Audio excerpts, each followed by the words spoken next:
ওকে, good morning class. আজকে আমাদের এটা ইন্টিগ্রেটেড মার্কেটিং কমিউনিকেশনস এর লেকচার নাম্বার 8। এই লেকচারে আমরা আজকে আমাদের রেকমেন্ডেড রেফারেন্স যে বইটা আছে ওটার চ্যাপ্টার 5 আজকে আমরা পড়বো এবং এই চ্যাপ্টারটা হচ্ছে অ্যাবাউট অ্যাডভার্টাইজিং ক্যাম্পেইন ম্যানেজমেন্ট। তো আমার চ্যাপ্টার অবজেক্টিভ গুলা কি কি এটা একটু আমরা দেখি। আজকের চ্যাপ্টার অবজেক্টিভ গুলা যে আমার অ্যাডভার্টাইজিং ক্যাম্পেইন ম্যানেজমেন্টের চ্যাপ্টারে আমরা কি কি শিখছি। যেমন এখানে বলতেছে যে এই চ্যাপ্টারে আমরা অ্যাডভার্টাইজিং যে ইম্পর্টেন্ট থিওরি গুলা আছে সেগুলা অ্যাডভার্টাইজিং ম্যানেজমেন্ট প্রসেসে কিভাবে ইউজ হয়ে থাকে বা এটার জানার প্রয়োজনীয়তাটা কি, কনসেপ্টটা কি, এগুলো সম্পর্কে জানবো এবং একটা অ্যাডভার্টাইজিং এক্সপেন্ডিচার এবং তার ইফেক্টিভনেস এর মধ্যে যেই সম্পর্কটা আছে বা রিলেশনশিপ যেটা এই দুইটার মধ্যে এক্সপেন্ডিচার এন্ড ইফেক্টিভনেস এর, এইটা আমরা এই সম্পর্কে জানবো। Then number 3 is when should a company employ an external advertising agency। আমরা কখন ইনহাউস অ্যাডভার্টাইজিং এর জায়গায় আমরা একটা এক্সটার্নাল অ্যাডভার্টাইজিং এজেন্সি কখন হায়ার করব। এরপরে নাম্বার 4 হচ্ছে হাউ ডু কোম্পানিজ, এই যে অ্যাডভার্টাইজিং এজেন্সি গুলো আমরা চুজ করতেছি বাইরের, আমরা কিভাবে চুজ করে থাকি, ক্রাইটেরিয়া কি হইতে পারে, প্রসেস কি হইতে পারে, এটসেট্রা এটসেট্রা। হ্যাঁ, আরো কিছু অবজেক্টিভস হচ্ছে যেমন আমাদের প্রাইমারি জব ফাংশনস গুলা কি অ্যাডভার্টাইজিং এজেন্সির। হ্যাঁ, এবং অ্যাডভার্টাইজিং যে ক্যাম্পেইন গুলা আছে এই ক্যাম্পেইন করার সময় কি কি প্যারামিটার আমাদেরকে কনসিডার করতে হবে এবং কিভাবে একটা ক্রিয়েটিভ ব্রিফ ক্রিয়েট করতে হবে, কিভাবে ক্রিয়েটিভ ব্রিফ পিচ করবেন, এবং এই গ্লোবাল মার্কেটে এই অ্যাডভার্টাইজিং ম্যানেজমেন্টের ইমপ্লিকেশনস গুলা কি, এগুলো সব আমরা এই চ্যাপ্টারে আলোচনা করব, ডিসকাস করব। এই ডিসকাশন প্রথমে এখানে স্লাইডে একটা জেন্ডার কমিউনিকেশন, একটা this is a marketing agency, a very famous marketing agency in USA. তো ওখানে এটা just as an example has been given to you here is just to show you যে এই মার্কেটিং এজেন্সিটা they offer full service of মানে full 360 service টাইপের মতো সব ধরনের অ্যাডভার্টাইজিং রিলেটেড যা যা সার্ভিস লাগে তারা ফুল সার্ভিস দিয়ে থাকে এবং তারা they try to be at the forefront of innovation so that they can reach their customers better. হ্যাঁ, so this is just an example of marketing agency. আর এটা একটা overview of our integrated marketing communications, এটা আমরা আগের chapter গুলাতেও দেখেছি। আজকে যেহেতু আমরা অ্যাডভার্টাইজিং ম্যানেজমেন্ট নিয়ে পড়তেছি, সো উই ক্যান সি যে এটা সেকেন্ড ইয়ারের এখানটায় আমাদের অ্যাডভার্টাইজিং ম্যানেজমেন্ট, এটা নিয়ে আজকে আমরা ডিসকাশন করতেছি এই চ্যাপ্টারে। So let's talk about the chapter overview. আমাদের আজকের চ্যাপ্টার ওভারভিউ হচ্ছে আমরা অ্যাডভার্টাইজিং ম্যানেজমেন্ট জিনিসটা কি সেটা সম্পর্কে জানতেছি এবং আমার অ্যাডভার্টাইজিং যে থিওরি গুলো আছে ওগুলা আর একটা ক্লিয়ার আন্ডারস্ট্যান্ডিং আমরা এখান থেকে নেওয়ার চেষ্টা করব এবং একটা অ্যাডভার্টাইজ এক্সপেন্ডিচার এবং তার সাকসেসফুল হবে কিনা সেটার মধ্যে যে রিলেশনশিপ বা ইফেক্টিভ হবে কিনা সেটার একটা রিলেশনশিপ এবং কিভাবে অ্যাডভার্টাইজিং এজেন্সি চুজ করব এবং অ্যাডভার্টাইজিং এর প্যারামিটারস গুলা কিভাবে ক্রিয়েটিভ ব্রিফ ক্রিয়েট করব, হ্যাঁ, এটসেট্রা এটসেট্রা। এই জিনিসগুলো আমরা আজকে এই চ্যাপ্টারে ওভারভিউ হিসেবে দেখতেছি, তো এগুলো আমরা আলোচনা করব। So let's talk about the first theory, যেটাকে আমরা বলে থাকি hierarchy of effects model. Hierarchy of effect মডেলের 6টা স্টেপ আছে। প্রথমটা হচ্ছে অ্যাওয়ারনেস, তারপরে নলেজ, তারপরে লাইকিং, তারপর প্রেফারেন্স, এরপর কনভিকশন, এরপরে পারচেজ। আচ্ছা, সো অ্যাওয়ারনেস এর কথা যদি আসে, হ্যাঁ, তার আগে আমরা একটু বলে নিই যে হায়ারার্কি মডেলের এই যে স্টেপগুলো আছে, হ্যাঁ, এই যে এখানে যে 6টা স্টেপ আছে, এরা এরা হচ্ছে sequential. Usually they are sequential. কেউ হয়তো বা কোয়েশ্চেন করতে পারে, some expert, but usually they are sequential. এবং প্রত্যেকটা স্টেপেই কনজিউমাররা একটা কিছু সময় স্পেন্ড করে থাকে, এবং এরপরে হয়তো বা নেক্সট স্টেপে যায়। যেমন একটা ব্র্যান্ড লয়্যালটি যদি ক্রিয়েট করতে চান একটা কাস্টমারের থেকে, তাহলে এর মধ্যে আপনি সব সব ধরনের ইয়ে স্টেপের থ্রুতেই আপনাকে যেতে হবে একটা কাস্টমারকে। হ্যাঁ, they have to go through all the 6 steps. হ্যাঁ, যেমন একটা ব্র্যান্ড লয়্যালটি ক্রিয়েট করতে হলে আপনার প্রথমে কাস্টমারকে ওই ব্র্যান্ডের সম্পর্কে অ্যাওয়ারনেস, নলেজ রাখতে হবে। He has to be aware about that product also. Then comes the question of liking a brand, then preferring or that brand. হ্যাঁ, এরকম করে প্রত্যেকটা স্টেপের থ্রুতেই তাকে যেতে হয়, দেন ক্রিয়েটস আ ব্র্যান্ড লয়্যালটি। হ্যাঁ, এই ব্র্যান্ড লয়্যালটির এই যে এই হায়ারার্কি ইফেক্ট মডেলের সাথে আমরা আমাদের যে বায়ার বিহেভিয়ারের চ্যাপ্টারে একটা অ্যাটিটিউড সিকোয়েন্স পড়েছিলাম, ওটার কিছু সিমিলারিটি আছে। হ্যাঁ, যেরকম ওখানে আমাদের একটা অ্যাটিটিউড সিকোয়েন্স ছিল যে কগনিটিভ টু অ্যাফেক্টিভ টু কোনেটিভ। কগনিটিভটা হচ্ছে আপনার যে মেন্টাল ইমেজ কোনো কিছুর ব্যাপারে, যে আন্ডারস্ট্যান্ডিং একটা প্রোডাক্টের ব্যাপারে, হ্যাঁ, দ্যাট ইজ কগনিটিভ। হ্যাঁ, এইখানে যেটা বোঝাচ্ছে কগনিটিভ হচ্ছে আপনার তাহলে কোন স্টেপটা, আপনার যে অ্যাওয়ারনেসটা, যে নলেজটা, যে আন্ডারস্ট্যান্ডিংটা আপনার আছে ওই ব্র্যান্ড সম্পর্কে। Then comes the affective. এফেক্টিভে কি বলতেছে যে এফেক্টিভটা ইজ বেসিক্যালি আপনার লাইকিং, আপনার ফিলিং। এফেক্টিভ হচ্ছে আপনার ফিলিংটা। হ্যাঁ, সো এখানে আপনি এটা এই ব্র্যান্ডের প্রতি যে একটা লাইকিং ক্রিয়েট করলেন, লাইক হলো, তারপরে এটাকে আপনি প্রেফার করা শুরু করলেন, then you create a conviction toward that brand, যে না, এই ব্র্যান্ডটাই আমার লাগবে, I am not going to buy any other brand or move switch to any other brand. হ্যাঁ, এরপরে আসে কনেটিভ, which is your what you do, your action. হ্যাঁ, so that is the last step of hierarchy effects model, that is the purchase, that you're purchasing, your action. তো এইভাবে দেখি যে আমাদের ওই অ্যাটিটিউড সিকোয়েন্সের সাথে কিন্তু এই হায়ারার্কি ইফেক্ট মডেলের একটা মিল আছে। এটাকে যদি আমরা একটা ভিজুয়াল ওয়েতে দেখি, তাহলে দেখেন যে এই যে 6টা step of hierarchy effect model, আর এইটা হচ্ছে আমার অ্যাটিটিউড সিকোয়েন্স, যেটা কগনিটিভ, অ্যাফেক্টিভ এন্ড কোনেটিভ। এখানে দেখেন যে কগনিটিভটা ওই যে আন্ডারস্ট্যান্ডিং যেটা পার্টটা, সেখানে মধ্যে পড়তেছে অ্যাওয়ারনেস এন্ড নলেজ। অ্যাফেক্টিভ যেটা আপনার ফিলিং, যেটা আর কি, সেটার ভিতরে পড়তেছে liking, preference and conviction. And তারপরে কনেটিভ যেটা action, what you do is that the actual purchase, last step. এইভাবে ভিজুয়ালি যদি আমরা দেখি, এভাবে আমরা একটা সিমিলারিটি দেখতে পারি এই দুইটা এই হায়ারার্কি মডেল এবং অ্যাটিটিউড সিকোয়েন্সের ভিতর। ওকে, আচ্ছা, বায়ার বিহেভিয়ারে আমরা আবার আরো কিছু একটা পড়েছিলাম, সেটা হচ্ছে আমাদের বায়ারের কিছু পার্সোনাল ভ্যালিউজ থাকে। হ্যাঁ, যেগুলাকে বায়াররা অনেক ইম্পর্টেন্স দিয়ে থাকে, এবং ওই পার্সোনাল ভ্যালিউজ এর চ্যাপ্টার 5-এ যেগুলো আমরা পড়েছিলাম, একটা কিছু লিস্ট দিয়েছিল। হ্যাঁ, এখানে আমরা সেই লিস্টগুলা তুলে দিয়েছি। যেমন কমফোর্টেবল লাইফকে আপনি ভ্যালু করতে পারেন, আপনি ফান বা এক্সাইটিং লাইফকে ভ্যালু করতে পারেন, হ্যাপিনেসকে ভ্যালু করেন, কেউ কেউ সেলফ ফুলফিলমেন্টকে খুব বেশি ভ্যালু করে, বা উইজডমকে ভ্যালু করে থাকে। হ্যাঁ, সো এরকম বিভিন্ন মানুষের বিভিন্ন রকমের জিনিসকে ভ্যালু করে থাকে। হ্যাঁ, এক একটা বায়ার এক এক রকম হয়, তাদের ভ্যালু, পার্সোনাল ভ্যালুজ ডিফারেন্ট হয়। আচ্ছা, এইটা সম্পর্কে আমরা আলোচনা করার কারণটা কি? Because of our next theory, which is the means and theory.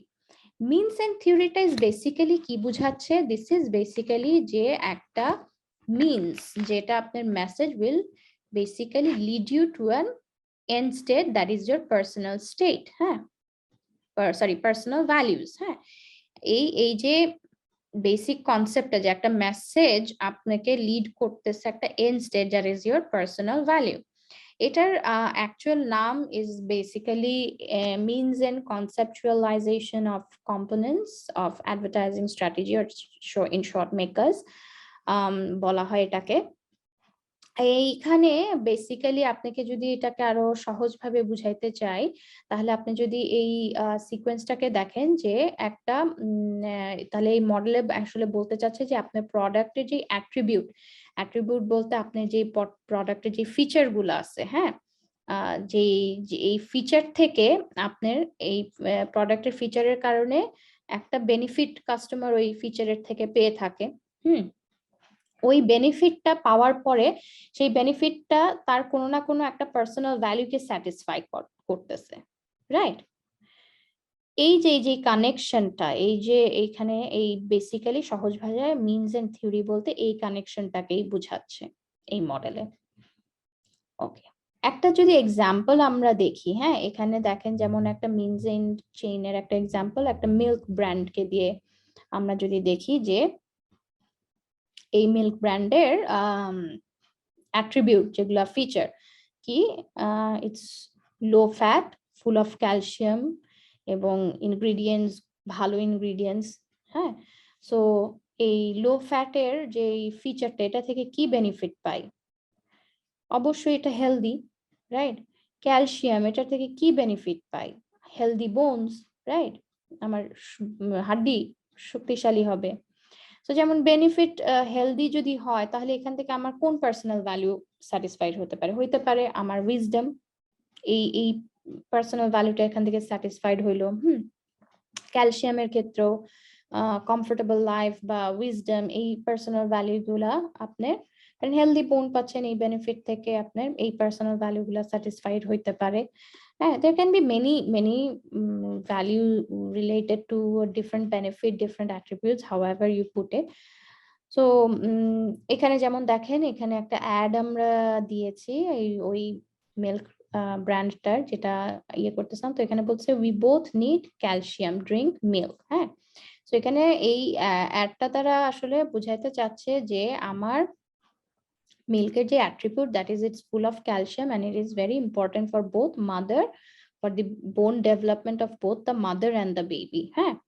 So এটা আমাদের এই মিল্ক মিনস অ্যান্ড চেইনের মডেলের অ্যাডভার্টাইজমেন্ট থিওরি বা মডেলের আন্ডারে পড়ে থাকে। এখন আরেকটা জিনিস আমাদের এই মার্কেটিং ক্যাম্পেইনের বা অ্যাডভার্টাইজিং ক্যাম্পেইনের ক্ষেত্রে মাথায় রাখতে হবে, সেটা হচ্ছে an important topic, that is the verbal and visual elements of your advertisement. So mostly বলা হয়ে থাকে যে marketers always try to seek a balance between this verbal and visual elements, হ্যাঁ।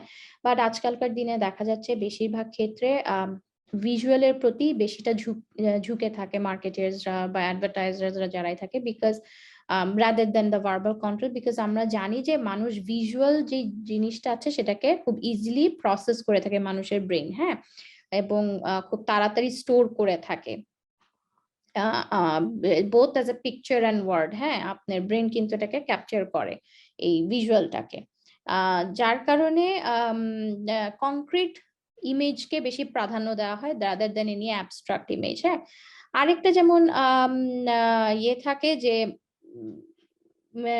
ভিজুয়াল এসপেরান্টো ক্রিয়েট করার চেষ্টা করা হয়ে থাকে, যেমন একটা ভিজুয়াল পিকচার দেখে আপনি যেই কালচারেই যান না কেন, you'll create the similar kind of feeling ওই ছবি থেকে। যেমন এখানে একটা ছবি দিয়েছে যে সমুদ্রের পাশে একটা কাপল বসে আছে, অথবা তারা তাদের একটা হলিডে এনজয় করতেছে, হ্যাঁ। সো এরকম ছবি যখন আপনি যে কালচারে দেন না কেন, এরকম অনেক সময় হয় ওই রকম কিছু ছবি থাকে যেগুলো থেকে similar kind of feeling create হয়, that creates a visual Esperanto, মানে this transcends the culture and language, হ্যাঁ, সেম মিনিং ক্রিয়েট করে throughout your marketing campaign. And আমাদের বেশিরভাগ মার্কেটাররা ট্রাই করে এই অ্যাপ্রোচটাকে, holistic অ্যাপ্রোচটাকে ফলো করার, because that helps the campaign a lot to maintain a consistent message, হ্যাঁ। আবার যারা ধরেন এই যে অ্যাডভার্টাইজমেন্ট করে থাকে, ধরেন রেডিও অ্যাডভার্টাইজমেন্ট যারা করে থাকে, তারা কি চেষ্টা করে যে যেহেতু এখানে আপনি ছবি দেখাতে পারছেন না, so what they try to is they try to make that kind of clever advertising যাতে করে that helps you to imagine a visual, হ্যাঁ, যেমন পেপসি একটা সময় করলো যে কি করলো যে they created an ad যেখানে বটলটার ক্যানের মুখটা খুললো, একটা আওয়াজ হলো, ক্যান থেকে কোকটা ঢালার সময় যে আওয়াজটা হয় ওটা একটা হলো। So this create some kind of একটা মেন্টাল আপনার একটা ইমেজ ক্রিয়েট হয় এই আওয়াজের থেকে, হ্যাঁ। সো ওখানে একটা ভার্বাল ইমেজারি ক্রিয়েট হচ্ছে, হ্যাঁ। এগুলাই একটা এবং আরেকটা জিনিস হচ্ছে যে আপনার ইন্টারন্যাশনাল অ্যাডভার্টাইজমেন্ট যেগুলা হয়ে থাকে, এটা আপনার কনজিউমার মার্কেট হোক আর B2B মার্কেট হোক, দুই জায়গায় হয়ে থাকে। ইউজুয়ালি কনজিউমার মার্কেটে ভিজুয়ালটাকে অনেক বেশি প্রাধান্য দেওয়া হয়ে থাকে B2B মার্কেটের থেকে, বাট আজকাল B2B মার্কেটেও চেষ্টা করা হচ্ছে চেষ্টা করা হচ্ছে ভার্বাল বা ভিজুয়ালটাকে বেশি input kora in their advertising. Okay, so factors impacting the relationship between promotion and sale. কি factor আপনার promotion and sale A impact করে থাকে, এই দুইটার যে রিলেশনশিপটা আছে promotion and sale এর, এটার উপর কিভাবে impact করে? আচ্ছা, আমরা একটা জিনিস মাথায় রাখতে হবে যে আমরা সবসময় একটা আমার প্রমোশনের একটা গোল থাকতে হবে। এই গোলের উপর ডিপেন্ড করেই তো আমার বিভিন্ন ধরনের অ্যাডভার্টাইজমেন্ট হবে, হ্যাঁ। সো ধরেন আমার goal is to create brand awareness or to build brand image, হ্যাঁ।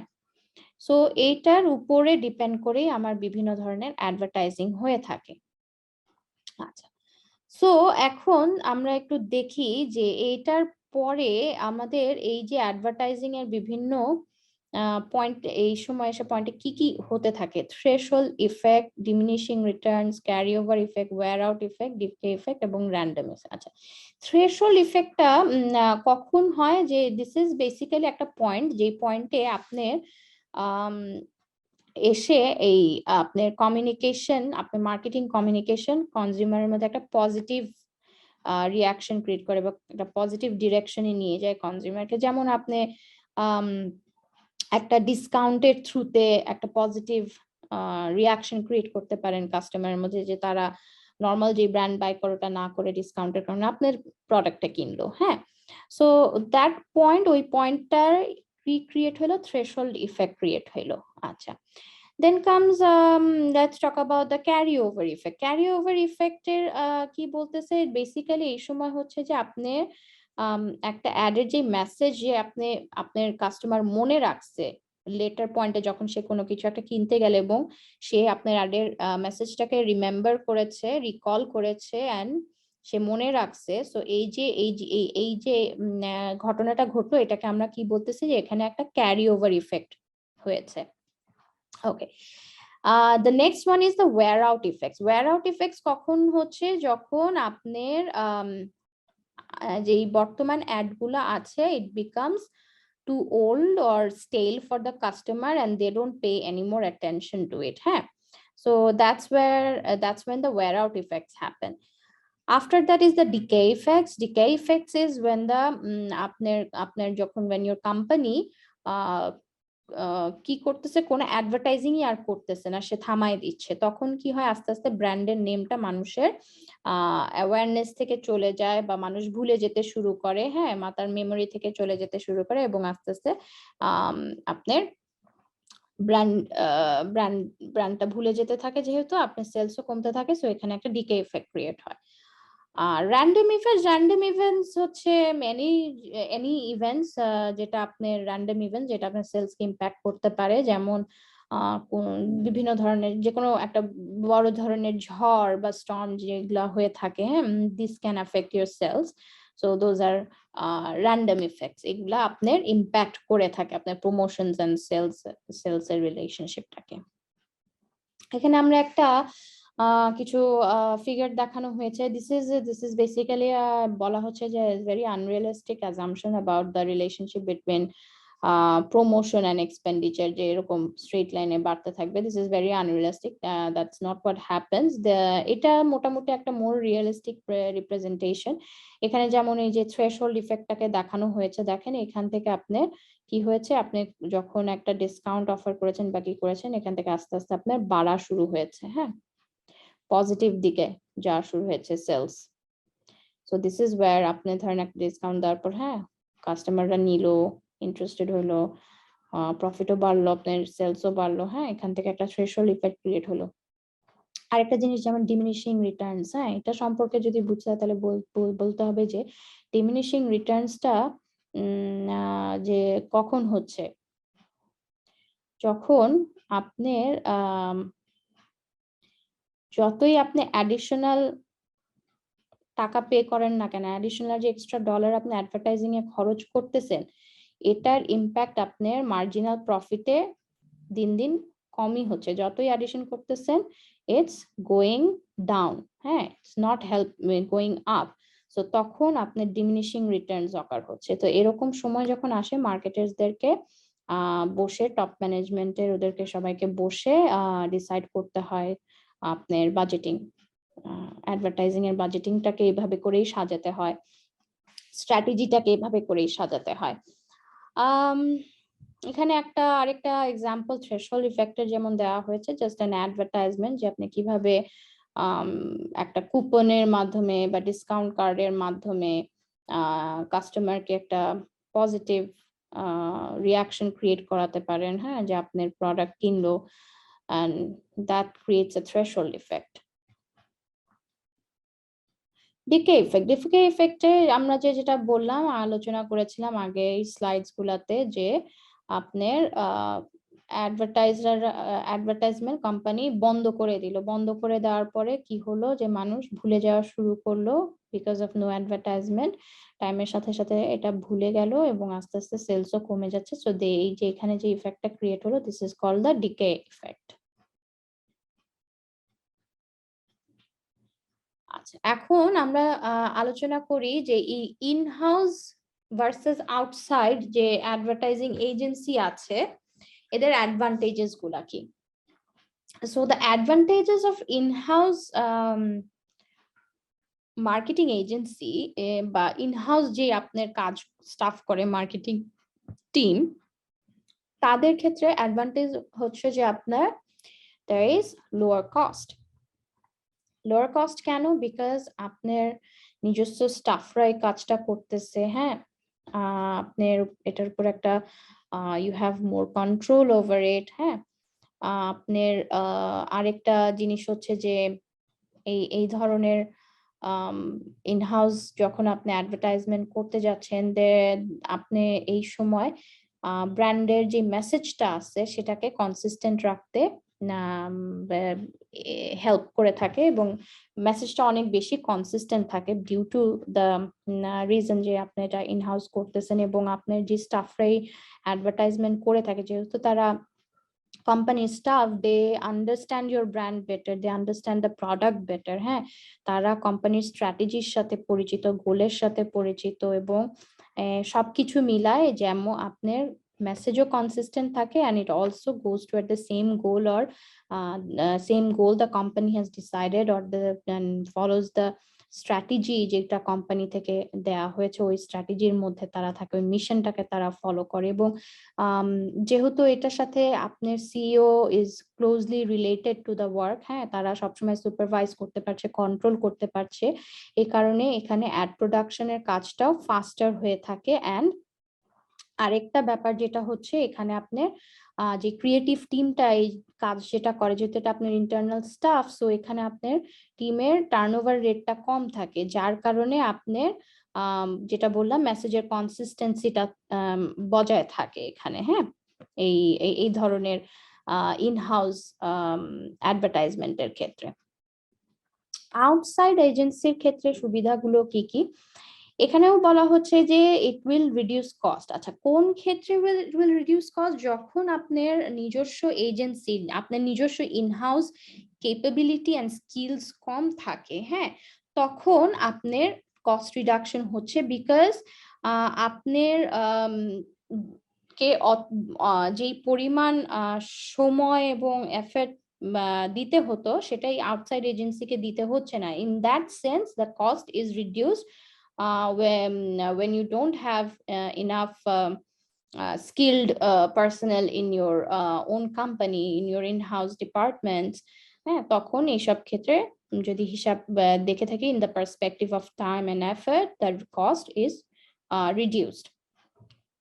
আরেকটা হচ্ছে যে এখানে গ্রেটার এক্সপার্টিজ আছে, আউটসাইডার্স পার্সপেক্টিভ পাওয়া যাচ্ছে এবং অ্যাক্সেস টু টপ ট্যালেন্ট। আচ্ছা, যেটা হচ্ছে যে এই আউটসাইড যে এজেন্সি গুলা আছে এখানে আপনি যখন অ্যাডভার্টাইজমেন্ট দিচ্ছেন, এদেরকে একটা প্রবলেম দিচ্ছে যে you create this advertisement for me or you manage this advertisement for me, হ্যাঁ, আমার অ্যাডভার্টাইজমেন্ট ম্যানেজমেন্ট করে থাকো, তখন দেখা যায় যে this kind of agency only does this kind of work, হ্যাঁ, মার্কেটিং ই তাদের কাজ, and they have a lot of expertise এই কারণে তাদের এই রিলেটেড এই সেক্টরে, and তাদের একটা যারা এই ফিল্ডে the top talent, they have an access to them, to those talents also, হ্যাঁ। and আরেকটা জিনিস হচ্ছে যেহেতু তারা কোম্পানির বাইরে, তারা ওই ব্র্যান্ডের ক্ষেত্রে একটা আউটসাইডারের যে পার্সপেক্টিভ থাকে সেই পার্সপেক্টিভ পাচ্ছেন আপনি আপনার অ্যাডভার্টাইজিং এর ক্ষেত্রে, যেখানে কোনো বায়াসনেস থাকছে না এবং আপনি একটা ফ্রেশ, মেবি একটা ফ্রেশ মোর ক্রিয়েটিভ আইডিয়া ইন্ট্রোডিউস করতে পারেন আপনার অ্যাডভার্টাইজমেন্টের ক্ষেত্রে। So these are the advantages of in-house and outside agency, হ্যাঁ। Next comes the services provided by full service agency. আচ্ছা, আপনার যে ফুল সার্ভিস যারা দিয়ে থাকে যেসব এজেন্সি, হ্যাঁ, আমরা যেমন আগে আলোচনা করেছিলাম যে আপনার একটা অ্যাডভার্টাইজিং এজেন্সি যেমন একটা ছোট বুটিক এজেন্সি থেকে পুরা ফুল সার্ভিস যে কোনো সাইজ এন্ড শেপের হইতে পারে, হ্যাঁ। সো আপনার খুব স্পেশালাইজড বুটিক এজেন্সিগুলো খুব স্পেশালাইজড স্পেসিফিক টাস্কের সার্ভিস দিয়ে থাকে। ফুল সার্ভিস হচ্ছে একটা ক্যাম্পেইন ম্যানেজমেন্টের জন্য যা যা কাজ লাগে সবকিছুর সার্ভিস দিয়ে থাকে, হ্যাঁ। এমনকি আপনার টার্গেট মার্কেট আপনি কিভাবে ডেভেলপ করবেন সেই ব্যাপারেও তারা তাদের ক্লায়েন্টদেরকে হেল্প করে থাকে বা অ্যাডভাইস দিয়ে থাকে। আর হচ্ছে আপনার বিভিন্ন স্পেশালাইজড সার্ভিসেস যদি লাগে, আপনার বিজনেস মার্কেটে যদি কোনো স্পেশালাইজড সার্ভিসেস লাগে সেগুলো প্রোভাইড করে থাকে, হ্যাঁ। আপনার company image and theme guidance, selecting logos and taglines, হ্যাঁ, এই যে এইগুলার ক্ষেত্রেও লোগোস এন্ড ট্যাগলাইনস ডেভেলপমেন্ট থেকে শুরু করে কোম্পানি ইমেজ ডেভেলপমেন্ট থেকে শুরু করে এইগুলার ক্ষেত্রে অ্যাডভাইস এন্ড গাইডেন্সেস দিয়ে থাকে। আপনার ওভারঅল অ্যাডভার্টাইজমেন্টের যে ক্যাম্পেইনের যে প্ল্যানিংটা আছে সেই প্ল্যানিংটা কি হবে ওভারঅল অ্যাডভার্টাইজমেন্টের সেটা করে থাকে, এবং আপনার মিডিয়া প্ল্যানিং, আপনার মিডিয়া পারচেজ করা, হ্যাঁ, এই ধরনের সার্ভিসেস গুলাও ফুল সার্ভিস এজেন্সিসরা দিয়ে থাকে। আচ্ছা, এক্সটার্নাল অ্যাডভার্টাইজিং এজেন্সির আরো কিছু যদি আমরা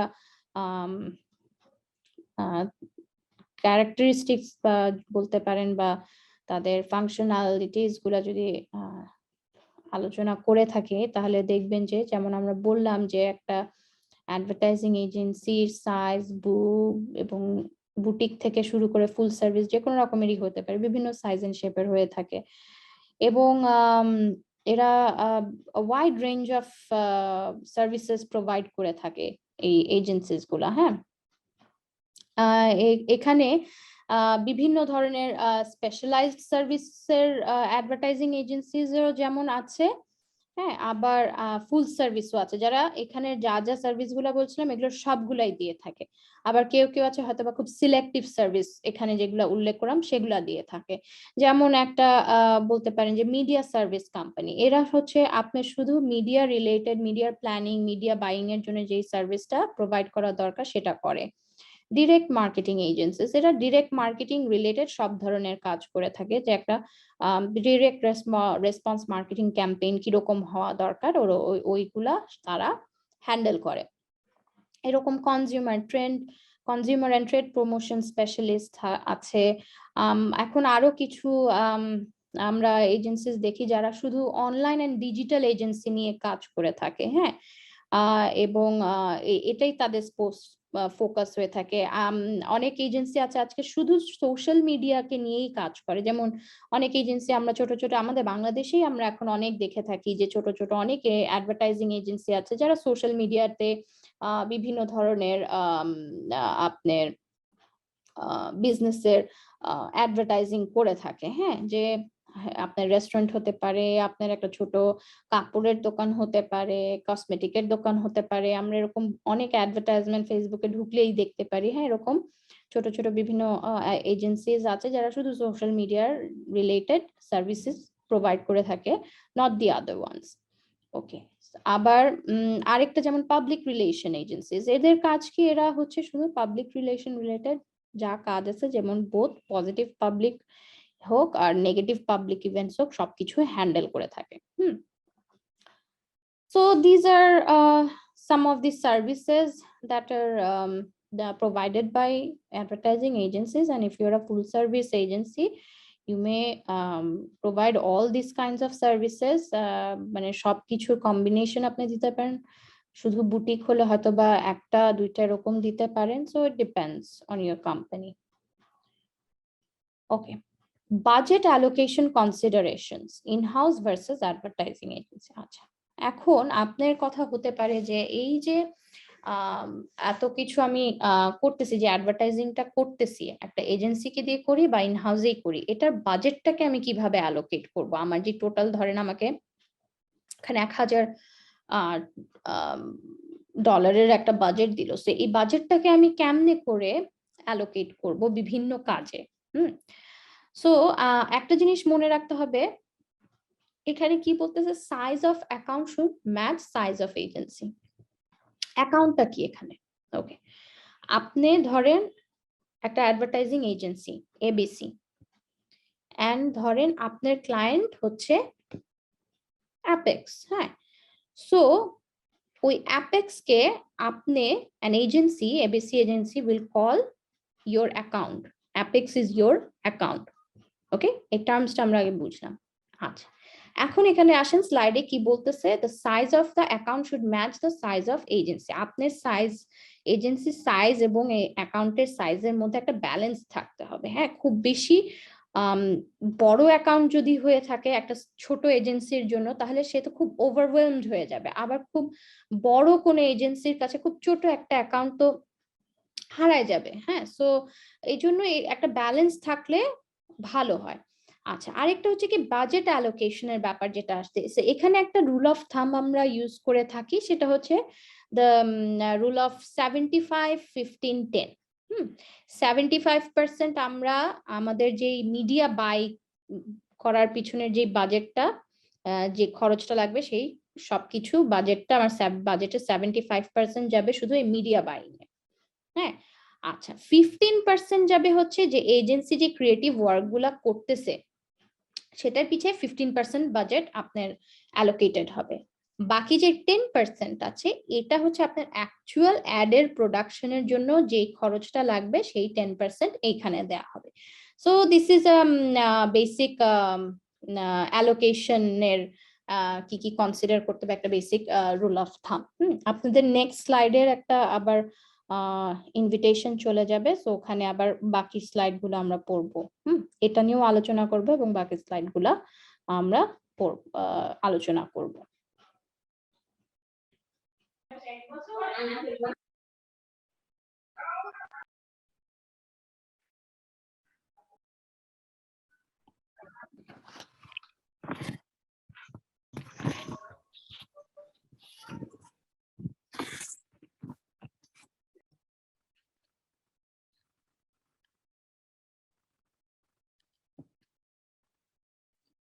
ওকে, সো আমরা বাজেট অ্যালোকেশনের যেটা আলোচনা করছিলাম, যে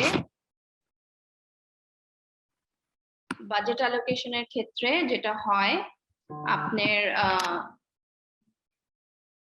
কিছু রুল অফ থাম আছে যেটা আমাকে মেনটেন করতে হবে, যেমন যেটাকে আমরা বলি 75-15-10 রুল। এখানে বলা হচ্ছে যে আপনি টোটাল বাজেটের 75% money should be spend on media buy কতটুকু করবেন সেটার বাজেটের 75% ওই ক্ষেত্রে যাবে। ক্রিয়েটিভ ওয়ার্ক, এজেন্সি যে ক্রিয়েটিভ ওয়ার্কটা করে সেই ক্ষেত্রে আপনি 15% অ্যালোকেট করতেছেন, এন্ড বাকি 10% is basically given for your actual production of the advertisement. হ্যাঁ, so this is a basic rule of thumb. হ্যাঁ, so next let us talk about the crowdsourcing. হ্যাঁ, তো ক্রাউডসোর্সিং আরেক ধরনের অল্টারনেটিভ একটা আপনি ইয়ে ধরতে পারেন, alternative way of advertising instead of choosing agency. হ্যাঁ, so this can be a new alternative, আজকালকার দিনে অনেক সময় এটা ইউজ করা হয়ে থাকে। হ্যাঁ, এবং crowdsourcing is basically what you are seeking ideas from the public. আপনার কনজিউমারসরা বা পাবলিক যারা আছে তাদের কাছ থেকে আইডিয়া চাচ্ছেন। হ্যাঁ, অনেক সময় এদের কাছ থেকে ভিডিওসও নেওয়া হয়। হ্যাঁ, প্রোডাকশন, অ্যাড প্রোডাকশন, বিভিন্ন ভিডিওসও নেওয়া হয়।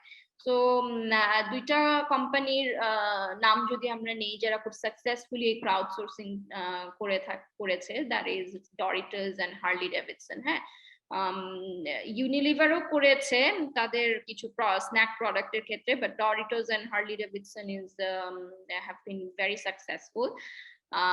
এবং this helped in creating greater brand equity for them also. Doritos যেমন বিভিন্ন তাদের যে আমেরিকায় যেমন একটা খুব very famous তাদের যে sporting event, that is their Super Bowl. হ্যাঁ, সুপার বোলের সময় যেমন তারা এই ধরনের ক্রাউডসোর্সিং অ্যাডভার্টাইজমেন্টের ক্যাম্পেইন ইউজ করে থাকে। হ্যাঁ, সো ইউজুয়ালি ক্রাউডসোর্সিং এর ক্ষেত্রে যদিও দেখে মনে হয় this might be less costlier than hiring an outside agency, but overall দেখা যায় যে খুব একটা বেশি কস্ট আউটসাইড এজেন্সি হায়ারিং এর থেকে খুব একটা বেশি কম হয় না, বিকজ আপনার ক্রাউডসোর্সিং করতে গেলেও কিন্তু ওখানে আপনাকে অনেক কিছু করতে হয়ে থাকে। আপনি পাবলিকের কাছ থেকে আইডিয়া চাচ্ছেন, ওটার জন্য আপনাকে একটা হয়তো বা কন্টেস্ট ক্রিয়েট করতে হয়, একটা ওয়েবসাইট ক্রিয়েট করতে হয়, তাদের থেকে আপনি আবার সেগুলোকে জাজ করে সেখান থেকে একটা সিলেকশন করতেছেন,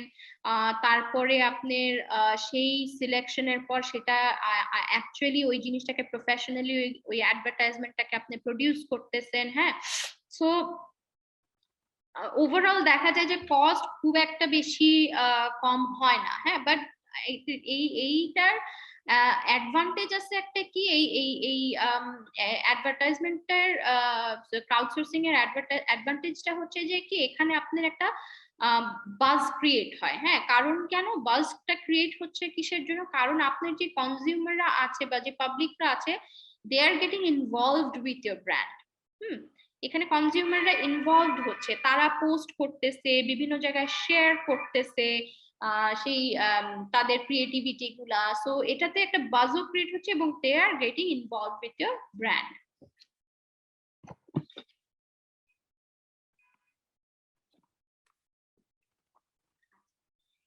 এরপরে আসেন, let's talk about the steps in selecting an advertising agency. আপনার অ্যাডভার্টাইজিং এজেন্সি সিলেকশনের কি কি স্টেপস আছে? সো এখন আপনার একটা এজেন্সি চুজ করতে অবশ্যই অনেক সময় এবং টাইম লাগে, আপনাকে ওখানে সময় এবং টাইম ব্যয় করতে হয়, এবং প্রসেসটাকে আসলে এই সিলেকশন প্রসেসটাকে শর্টকাট করা যেতে পারে, but that will not give you the best result. আপনি হয়তো বা বেস্ট আপনার হায়ারিং প্রসেসটা উইল নট বি ইফেক্টিভ। হ্যাঁ, সো এই কারণে একটা স্টেপ বাই স্টেপ প্রসেসে গেলে ভালো, এবং আমাদের ফার্স্ট স্টেপ হওয়া উচিত is setting a goal. Setting a goal is always in any campaign or anything যেখানে যে কাজই করতে যান না কেন, goal setting is very important. এই গোল সেটিংটা অবশ্যই আপনার অ্যাডভার্টাইজিং এজেন্সি সিলেক্ট করার বা আপনার প্রপোজাল দেওয়ার আগেই এটাকে আপনাকে ক্রিয়েট করতে হবে, সো দ্যাট আপনার কোনো বায়াসেস না থাকে। হ্যাঁ, এখানে আপনি জানেন আপনি কি চান। হ্যাঁ, এই এবং এরপরে কি বলতেছে, সিলেক্ট প্রসেস এন্ড ক্রাইটেরিয়া। আপনার আগে এবং অ্যাডভার্টাইজিং এজেন্সিকে কন্ট্যাক্ট করার আগে গোল যেমন সেট করতে হবে, তাদের সাথে কন্ট্যাক্ট করার আগে আপনাকে অবশ্যই আপনার নিজস্ব একটা সিলেকশন প্রসেস এবং এজেন্সি সিলেকশনের ক্রাইটেরিয়া অবশ্যই আপনার নির্ধারিত থাকতে হবে। হ্যাঁ, আচ্ছা, এরপরে আপনি যে কি করবেন, কন্ট্যাক্ট করবেন আউটসাইড এজেন্সি দেখে, এবং আউটসাইড এজেন্সিকে কন্ট্যাক্ট করে এদেরকে কিছু স্ক্রিনিং করতে হবে। আপনার একটা ইনিশিয়াল স্ক্রিনিং লিস্ট করতে হবে বিভিন্ন এই এজেন্সিগুলো, এবং তাদের এই স্ক্রিনিং করার মাধ্যমে এটাকে ছোট করে, এই লিস্টটাকে ছোট করে হয়তো বা 2-3টা এজেন্সিতে আনতে হবে আপনার জন্য যেটা ভায়াবল। এরপরে যখন 2-3টা এজেন্সির অপশনের মধ্যে আপনি যখন চলে আসতেছেন ওই লিস্টে, তখন কি করবেন, আপনি এদেরকে একটা রিকোয়েস্ট করবেন যে তুমি আমাকে এখন একটা ক্রিয়েটিভ পিচ দাও, যেটা দেখে আমি তোমাদের মধ্যে যে বেস্ট পিচ দিচ্ছে আমি তাকে সিলেক্ট করব, which will be the best choice for my company. I'll select that. এতক্ষণ যেটা আমরা আলোচনা করলাম যে গোল সেটিং, যে আমরা যখন এজেন্সি ইয়ে করতে যাচ্ছি, গোল সেটিং কেন করতেছি, আমরা কন্ট্যাক্ট করার আগেই করতেছি, because this provides us direction and reduces biases. আচ্ছা, এবং এখানে এখন আমরা দেখেন আলোচনা করি যে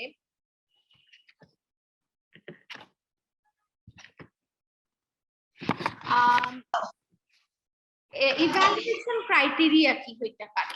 আমি যখন করতে যাব এই এজেন্সিগুলো, যখন আমি চুজ করতে যাব, যে আমরা বললাম না যে গোল সেটিং করতে হবে, একটা আমার কিছু সিলেকশন ক্রাইটেরিয়া থাকতে হবে বা প্রসেস থাকতে হবে।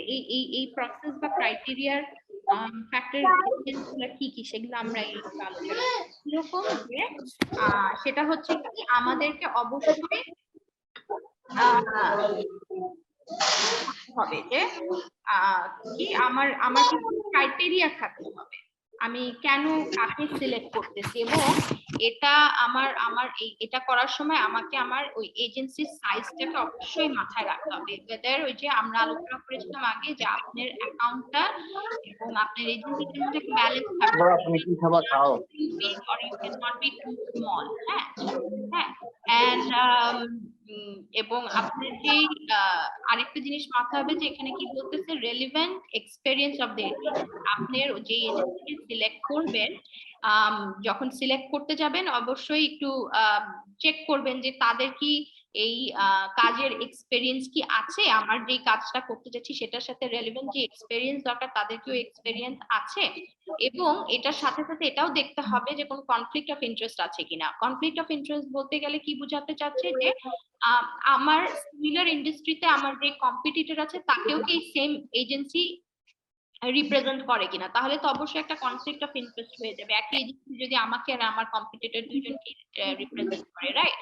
তো ওই জিনিসগুলা আমাকে মাথায় রাখতে হবে যখন আমি একটা আমার যখন ক্রাইটেরিয়া গুলো আমি কিভাবে ইভ্যালুয়েট করবো কাকে সিলেক্ট করা উচিত। হ্যাঁ, সো আরেকটা হচ্ছে যে আপনার ক্রিয়েটিভ রেপুটেশন এন্ড ক্যাপাবিলিটিজ এর কথা বলা হয়েছে। ক্রিয়েটিভ রেপুটেশন মানে আমাকে দেখতে হবে যে তাদের ওই এজেন্সিটা কিরকম, তাদের কতটুকু স্কিল সেট আছে, তাদের আগের কাজগুলা কিরকম, হ্যাঁ, তাদের প্রোডাকশন ক্যাপাবিলিটি কতটুকু, বা যে মিডিয়া পারচেজ করা লাগবে তাদের কি সেই ক্যাপাবিলিটিটা আছে কিনা। হ্যাঁ, এগুলা দেখতে হবে। হয়তো বা media purchase and production capability সবসময় এসেনশিয়াল নাও হতে পারে, অনেক সময় এই ধরনের কাজগুলা সাবকন্ট্রাক্ট দিয়েও ফুল সার্ভিস এজেন্সি যারা করায় থাকে, এগুলো আমাদেরকে চেক করতে হবে whether they are able to do all these things or subcontractor যেভাবেই। হ্যাঁ, এবং আরেকটা জিনিস দেখতে হবে যে আদার কি কি সার্ভিসেস যেগুলা লাগে,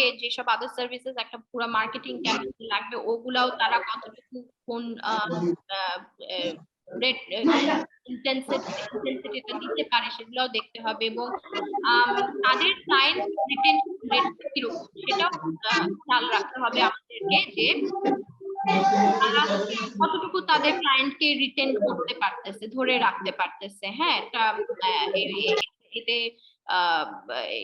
this is also a very important matter. হ্যাঁ, না হলে অনেক সময় হয় কি যে কনসিস্টেন্সি হারায় যায় আপনার ইয়েতে। এবং লাস্টে কি বলতেছে, পার্সোনাল কেমিস্ট্রি। পার্সোনাল কেমিস্ট্রিটা অবশ্যই মাথায় রাখতে হবে যে আপনি যার সাথে কাজ করতে যাচ্ছেন, যেহেতু 2টা কোম্পানি এখানে কাজ করবে, তারা যারা যারা এখানে কাজ করতেছে তাদের মধ্যে একটা পার্সোনাল কেমিস্ট্রিটা আছে কিনা, মানে তারা একসাথে কাজ করতে পারবে কিনা ঠিক মতো, এটা অবশ্যই মাথায় রাখতে হবে। এবং এই কেমিস্ট্রি না থাকলে কাজ সুন্দরভাবে হবে না, ইফেক্টিভ ভাবে হবে না। হ্যাঁ, এরপরে let's talk about the creative pitch.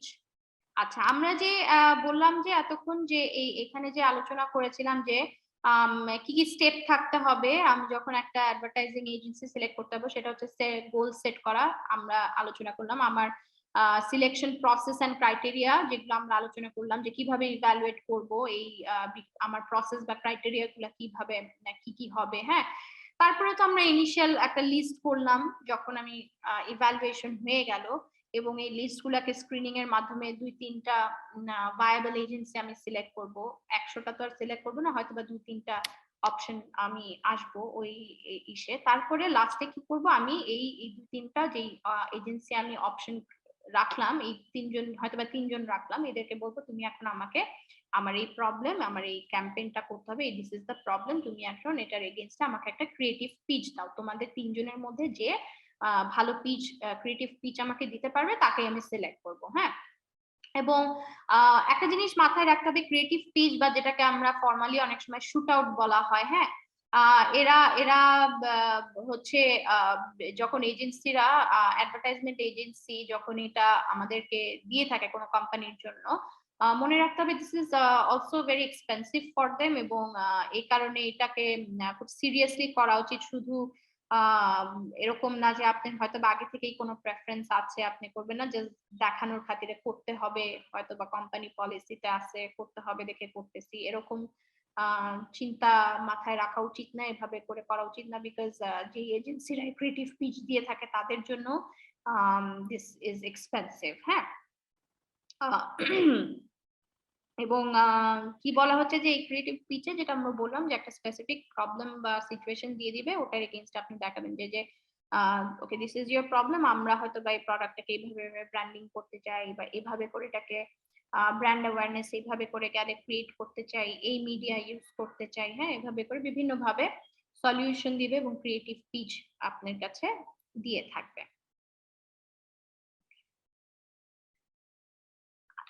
এই তো গেল হলো আমার কিভাবে আমি একটা অ্যাডভার্টাইজিং এজেন্সি সিলেক্ট করব, এই পর্যন্ত ক্রিয়েটিভ পিচ দেওয়া পর্যন্ত, তারপরে আমি সিলেক্ট করলাম, ওকে একে আমি চুজ করলাম।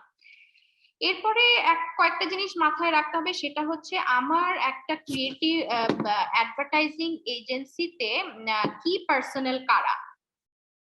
এখানে কি পার্সোনাল বলতে বোঝাচ্ছে কি যে আপনার যে অ্যাডভার্টাইজিং এজেন্সিটা আছে এখানে একজন অ্যাকাউন্ট এক্সিকিউটিভ থাকে, একজন অ্যাকাউন্ট প্ল্যানার থাকে, ক্রিয়েটিভ ডিরেক্টর থাকে, ট্রাফিক ম্যানেজার থাকে, মিডিয়া বায়ার এন্ড প্ল্যানার থাকে। হ্যাঁ, এই অ্যাকাউন্ট এক্সিকিউটিভ কি করতেছে, এই ক্লায়েন্ট এবং এই এজেন্সির মধ্যে যে লিয়াজোটা ক্রিয়েট হয়, এই লিয়াজোটা মেনটেন করে হচ্ছে এই অ্যাকাউন্ট এক্সিকিউটিভ। হ্যাঁ, এ হচ্ছে আপনার পুরা রিপ্রেজেন্ট করতেছে ক্লায়েন্টের কাছে তার এজেন্সিকে। হ্যাঁ, এরপরে আসেন অ্যাকাউন্ট প্ল্যানার। অ্যাকাউন্ট প্ল্যানার কি করতেছে যে এ হচ্ছে পুরা ওভারঅল যে স্ট্র্যাটেজিটা আছে এই ক্যাম্পেইনের এবং যেই ডিরেকশনে যাওয়া উচিত, সে যে টোটাল প্ল্যানিংটা কি হওয়া উচিত এই ক্যাম্পেইনের, সে এগুলা হ্যান্ডেল করে থাকে এই অ্যাকাউন্ট প্ল্যানার। হ্যাঁ, আচ্ছা, next comes the creative director. Creative director কি করতেছে, সে বেসিক্যালি যে অ্যাকচুয়াল যে ক্রিয়েটিভ কাজগুলো আছে সে হচ্ছে সেই ক্রিয়েটিভ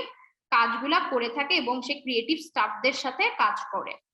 আচ্ছা, তারপরে আসেন traffic manager. Traffic manager is basically কি করতেছে, সে মেক শিওর করে যে আমার যে সব কাজগুলো আছে এগুলা অ্যাকচুয়াল সময় মতো হচ্ছে এবং যা যা এটার জন্য রিসোর্সেস দরকার আছে সেগুলা সময় মতো সব জায়গায় পৌঁছায় যাচ্ছে। That is the work of the traffic manager, যে স্কেজুলে যেন সবকিছু হয়ে যায়। আরেকটা হচ্ছে মিডিয়া বায়ার্স এন্ড প্ল্যানার্স, এটা নাম থেকেই বুঝতে পারতেছি যে এরা হচ্ছে শুধু কাজ করতেছে কি মিডিয়া প্ল্যানিংটা, আমার মিডিয়া প্ল্যানিং কি হবে, কোন মিডিয়া বাই কিভাবে করতে হবে, এগুলার কাজ রিলেটেড যত কাজ আছে তারা এই ডিপার্টমেন্টের এই মানুষরা করে থাকে। ওকে, সো আজকে আমাদের আর মনে হয় 5 মিনিট আছে। So do you have any question? এখন পর্যন্ত যেগুলো আলোচনা করলাম কোনো কোয়েশ্চেন আছে? কারো কি কোনো কোয়েশ্চেন আছে? না ম্যাডাম। ট্রাফিক ম্যানেজার যে ম্যাডাম, ট্রাফিক ম্যানেজারটা আবার একটু ম্যাডাম। ট্রাফিক ম্যানেজারটা কাজ হচ্ছে বেসিক্যালি ওই যে আপনার যে পুরো ক্যাম্পেইন যে অ্যাকাউন্টটা হ্যান্ডেল করতেছে যে এই কোম্পানিটা, এজেন্সিটা, হ্যাঁ, ওইখানে যে সব কাজগুলো আছে এগুলা যেন প্রপার স্কেডিউল, যে আপনার যে স্কেডিউলটা করা আছে, যেই একটা টাইম লিমিট, টাইম ফ্রেম আছে, যে এই টাইম ফ্রেমের ভিতরে যাতে সব কাজ ঠিক মতো হয়, এই কাজগুলা ট্রাফিক ম্যানেজাররা করে থাকে। হ্যাঁ, এবং এই ট্রাফিক ম্যানেজার এনশিওর করে যে মানে বেসিক্যালি আপনার ক্যাম্পেইনটা যে টাইম লিমিট দেওয়া হয়েছে টাইম লিমিটের মধ্যে যাতে ঠিকমতো সবকিছু হয়ে যায়, এটা কাজ হচ্ছে ট্রাফিক ম্যানেজারের, সিম্পল ভাষায়।